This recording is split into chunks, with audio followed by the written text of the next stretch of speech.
Hi friends, welcome to my channel. ఈరోజు special ఏంటంటే వరలక్ష్మీదేవి వ్రతం శుభాకాంక్షలు అండి అందరికీ. My favourite God is Shivayya. చూడండి ఎంత బాగా నీట్గా అలంకరించానో. ఈ రోజైతే మాత్రం చాలా స్పెషల్గా అయితే గడిచిపోయింది రోజంతాను.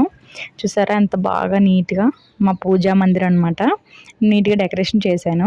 మా వరలక్ష్మి అమ్మవారిని అయితే ఇలా అలంకరించామండి. కలశం అది పెట్టి ఫోటో పెట్టి నీట్గా అయితే అలంకరించాను అనమాట. ఇంకా నీట్గా స్పెషల్గా చేద్దాం అనుకున్నాను కానీ టైం అయితే సరిపోలేదు. ఈ సంవత్సరానికి అలా గడిచిపోయింది నాకు. కానీ పూజ అయితే మాత్రం అద్దరిపోయింది, సూపర్గా జరిగిందనమాట.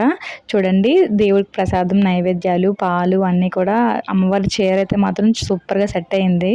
నాకైతే మాత్రం చీర, గాజులు అన్నీ పెట్టి అమ్మవారిని మనస్ఫూర్తిగా ప్రార్థించుకున్నాను అనమాట. ఇలా ఫైనల్లీ ఇలా అయితే చూడండి ఎంత బాగా ఇంకా బాగా డెకరేషన్ చేసి చేద్దాం అనుకున్నాను. కానీ కాకపోతే నెక్స్ట్ ట్రై చేద్దాం అని చెప్పేసి ఈసారికి మాత్రం సింపుల్గా చేస్తానండి. ఇది నేను చేసిన పూజ వరలక్ష్మీ వ్రతం ఎలా ఉందో కామెంట్ చేయండి. నేనైతే పూజకి అయితే సింపుల్గా అయితే రెడీ అయిపోయాను. మా అక్క అయితే సూపర్ రెడీ అయిందనమాట.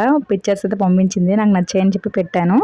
లైక్ చేయండి, షేర్ చేయండి, ఛానల్ సబ్స్క్రైబ్ చేయండి. ఇలాంటి మరికొన్ని వీడియోస్తో మళ్ళీ కలుద్దాం. Bye friends.